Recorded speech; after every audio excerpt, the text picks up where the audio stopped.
Hello friends, welcome to Sri kids TV. Tamil கதைகள். ஆணவம் கொண்ட ஆமை. நீதி தனிமரம் தோப்பாகாது. ஒரு அழகான காட்டுக்குள்ள குட்டி ஆமை ஒன்று இருந்துதான். அந்த குட்டி ஆமைக்கு ஆணவம் ரொம்ப அதிகமா. ஏன்னா தான் கூடவே அது வீடு எடுத்துட்டு சுத்துறதுனால மற்ற விலங்குகளை விட அதுதான் ரொம்ப சிறந்ததுன்னு நினைச்சுக்கிச்சான். ஒரு நாள் காட்டுக்குள்ள போகும்போது வழியில ஒரு கிளிய பார்த்துதான். அந்த கிளி கிட்ட, ஐயோ கிளியே, நீ இந்த பொந்திலியா இருக்க அப்படின்னு நக்கலா கேட்டுதான். அதுக்கு கிளியும் ஆமான்னு பதில் சொல்லிச்சான்.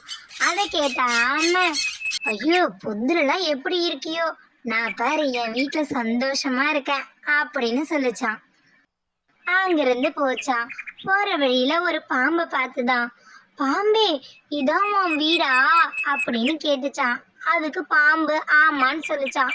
புத்துக்குள்ள உள்ள போயிட்டு வரலாம் ரொம்ப கஷ்டமா இருக்கும்ல, ஆனா என் வீட்டை பார்த்தியா, நான் சட்டுன்னு போயிட்டு வந்துருவேன் அப்படின்னு சொல்லிட்டு அங்கிருந்து கொஞ்சம் தூரம் போனது ஒரு சிங்கத்தை பார்த்துதான்.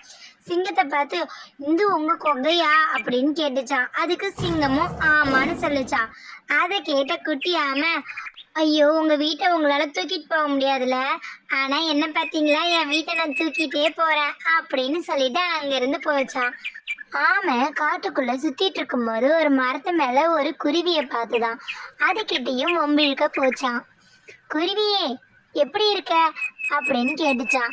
அதை கேட்ட குருவி, நான் நல்லா இருக்கேன் ஆமை, நீ எப்படி இருக்க அப்படின்னு கேட்டுச்சான். எனக்கு என்ன, என் வீடு என் கூடவே இருக்கு, நான் ரொம்ப சந்தோஷமா இருக்கேன் அப்படின்னு சொல்லிச்சான். அதுக்கு குருவி மட்டும் சொல்லிச்சான். அதை கேட்ட ஆமை, ஐயோ பாவம், உன் கூட ஏன் இப்படி இருக்கு அப்படின்னு கேட்டுச்சான். அதுக்கு குருவி, என் கூட நல்லா தானே இருக்கு அப்படின்னு சொல்லிச்சான். அதை கேட்ட ஆமை, எங்க நல்லா இருக்கு, உடஞ்சி பொண்ணு குச்சியிலால கூடு கட்டி இருக்க, அது எப்படி இருக்கு பாரு, ஆனா என்னோட ஓடம் எப்படி பலன்னு மின்னுது பாரு அப்படின்னு சொல்லிச்சான். அதை கேட்ட குருவி எதுவும் சொல்லாம தலையை மட்டும் ஆட்டுச்சான். அதை பார்த்த ஆமை, உனக்கு என் மேல பொறாம தானே, என்னோட வீட்டை பார்த்து நீ பொறாமப்படுறியா அப்படின்னு நக்கலா கேட்டுச்சான். அதை கேட்டதும் குருவிக்கு கோவம் வந்துடுச்சான். என்னது பொறாமப்படுறனா, இது நான் கட்டின வீடு, இது எப்படி இருந்தாலும் எனக்கு பிடிச்சிருக்கு. என் வீட்டில் என்னோட நண்பர்கள் என் குழந்தைங்க இருக்கிறதுக்கு தாராளமாக இடம் இருக்கு.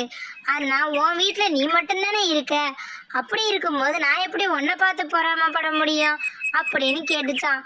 அதை கேட்ட உடனே ஆமைக்கு கஷ்டமாயி அங்கிருந்து ஓடி போச்சான். இந்த கதையிலேருந்து நம்ம என்ன தெரிஞ்சுக்கிறோன்னா, ஒரு ஆமைக்குட்டி தன்னோட வீடு தான் கூட தான் இருக்குன்ற ஆணவத்துல ரொம்ப அதிகமா பேசிட்டு சுத்திட்டு இருந்தது காட்டுக்குள்ள. ஆனா ஒரு குருவியோட வீட்டை ஏளனமா பேச முயற்சி செஞ்சுது.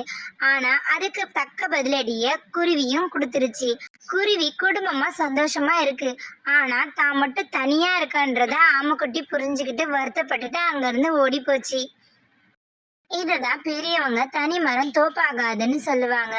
இந்த கதையில ஆமையும் தான் தனியா எல்லாரை விட சிறந்தவன் நினைச்சுக்கிட்டு சுத்திட்டு இருந்தது. ஆனா அதோட ஆணவத்தை ஒரு குருவி அழிச்சிடுச்சு. Thanks for watching our channel. Like, share and subscribe us.